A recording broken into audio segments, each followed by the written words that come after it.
Hello everyone, it's Gabriel here and Sleazy from Magic Tennis Coaching, and today we are trying to answer a question: does the naughty kids really exist and they disturb your tennis class? Sleazy thinks yes, the naughty kids really exist. And I agree with this Sleazy that I heard many coaches who were complaining that it's very hard sometimes to do the lessons or some particular lessons due to some students who are disturbed in the class or they are not engaging in a right way with that class. So he cannot keep the level of the class, or he really cannot have the structure which the coach wants for that class. I agree that in Sleazy's time, that situation could be more often than in our time, in nowadays, which is due to a style of tennis coaching which was used in the past, which was more autocratic style, which is very different than the style which I recommend now to be used by, I think most of the coaches are doing anyway, which is more of a democratic style, which actually give us a chance to be more engaging during our classes, and we can motivate kids and inspire our students, which is actually the way to go. So yes, I agree with Lazy that in the past this situation was more often, but my opinion is that children with bad behavior don't really exist nowadays. They are just coaches who haven't have found yet a way to convey and inspire the love of tennis to the particular student in a class. So he can participate to the class in a right way. If for some reason you have a kid who start creating some problems or disturbing the class, so not engaging in a right way with the class, I recommend you as a coach to start considering from the beginning that is never the student fault.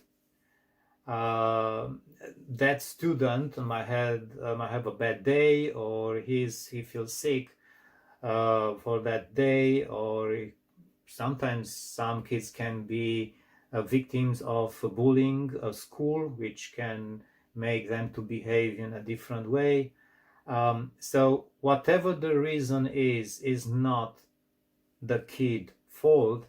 It's the coach not fault, but it's a coach mission to find a way for that kid, so the kid will start loving the class and he start feeling that he wants to be part of the class. Sometimes you can say that the problem it's originating in the student side, but even then is not the student to be blamed. I've got situation where actually some kids were not very interested in a tennis class just at the beginning, I mean in the first half of the lesson or something like this.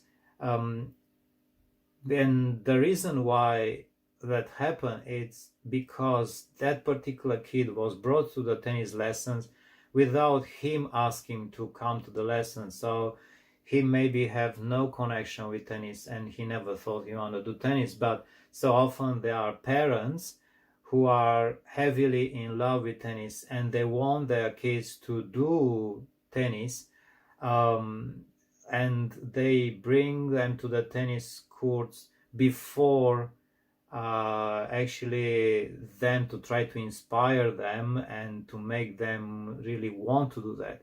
There's nothing wrong with that either. It's still the problem of the coach, the coach who have to fix that thing, and really the coach have to find a way to make that kid loving tennis sooner or later. When these situations happen, you have to, when some particular kids are disturbing the class or not engaging, you have to realize that so often these kids, one of the reasons could be they are actually very smart kids, and they even maybe they have some good skills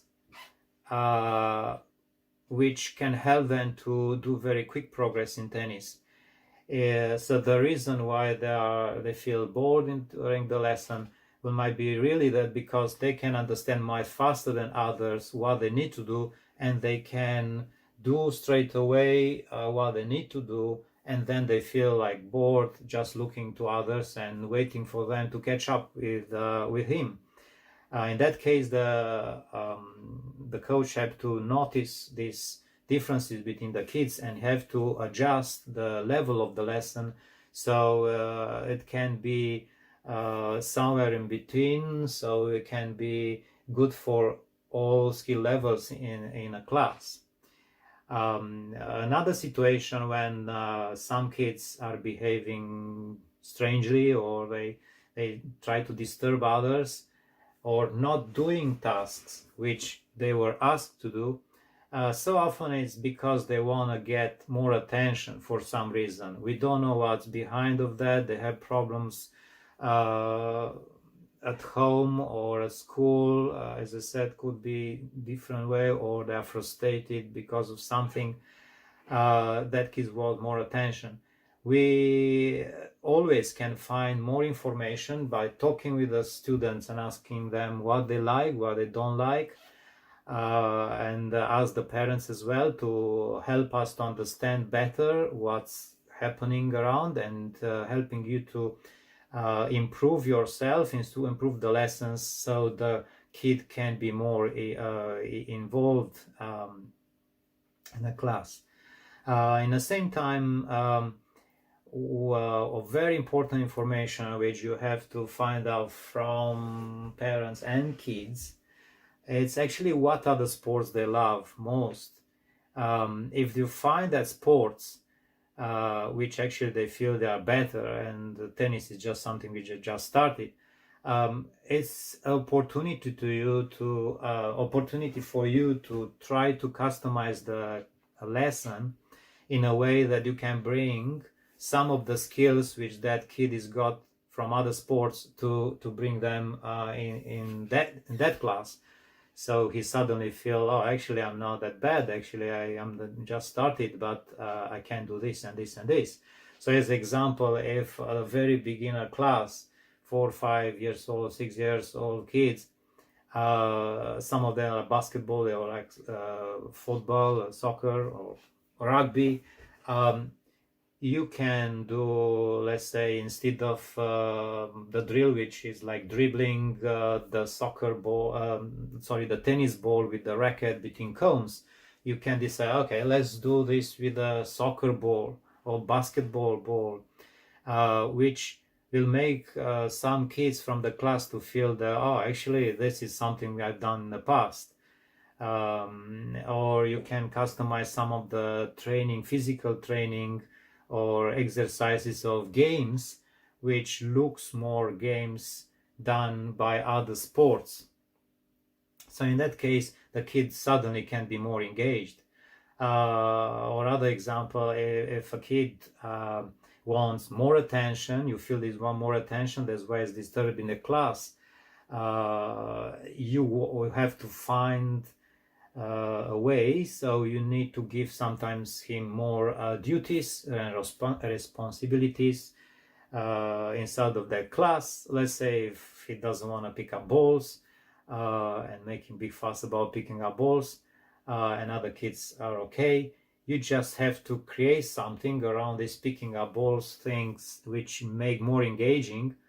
Let's say you can put the kids in charge. You say you organize everyone, so now we have to pick up very quickly, I don't know how many seconds, we have to pick up all balls.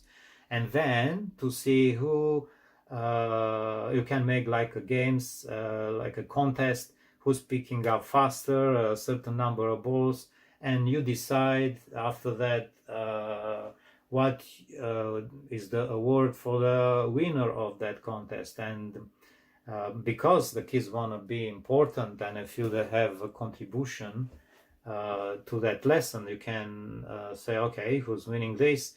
He can choose the next game we are doing for the whole class, or even you can invent your own game. You can create your own game and explain to everyone, and we just do whatever you do. So let's say for the next 5 minutes, that kid is my assistant coach, and he have to bring the next game, and could be any game which looks like soccer, looks like rugby or basketball, something which can bring his to his attention what we are doing in the class. And you feel, oh, actually I like this. Actually it's not what my father wants or my mom wants to come to the tennis lesson. Now actually I want to come to this lesson. This is very interesting.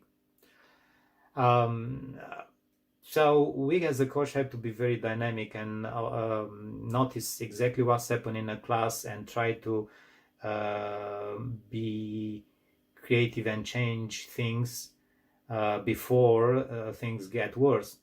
We have to realize, especially in a case of very small kids, let's say 4 to 6 or 7 years old kids, the attention span is very short.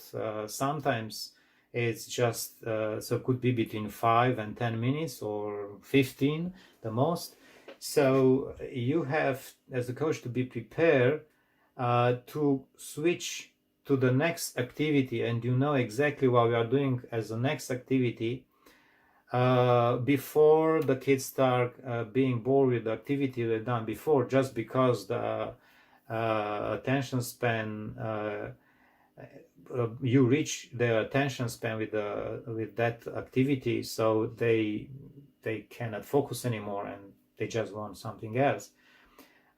So that could be another reason. So reason for kids behaving in a way which is not helping the class. As I said, he can have some problems themselves, or they don't want to actually be there. It's just the parents want to be there, and they haven't have that love of tennis yet. But it's your duty to convey that to them. Or they want more attention. Maybe it's a temporary thing. You have to give them duties, you have to engage them and make them to be creative, and put them to help the class, help with the duties, being your assistant coach for the next 5 minutes.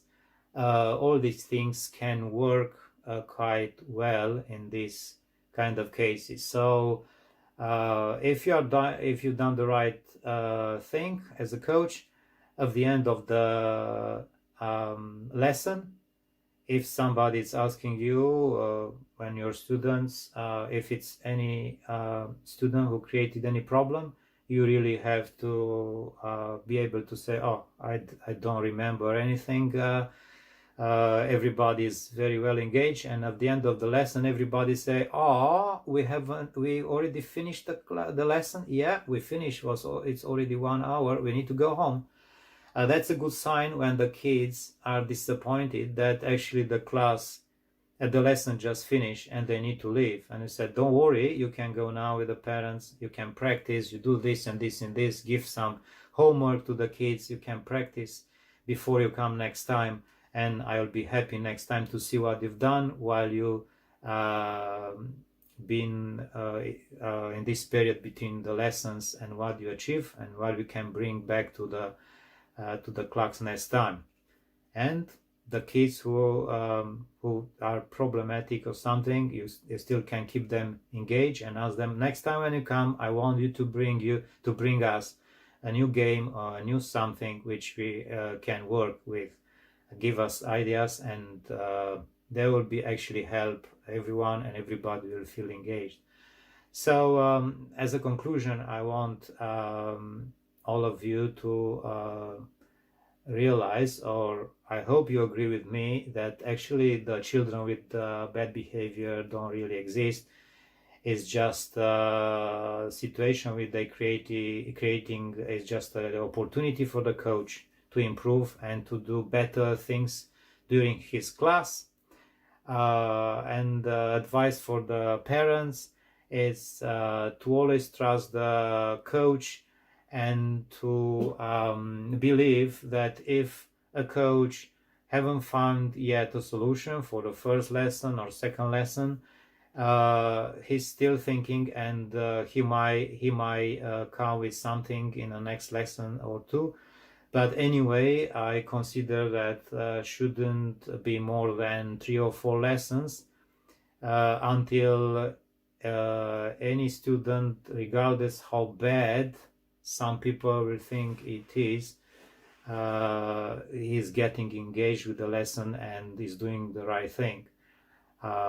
In that case, you as a coach, you achieve your mission, and you have to be very happy. Thank you everyone for listening, and if you like our video, please subscribe and push the bell on the right, so make sure you receive the next videos which we might release in the future. See you next time. Bye bye, and me and Slazy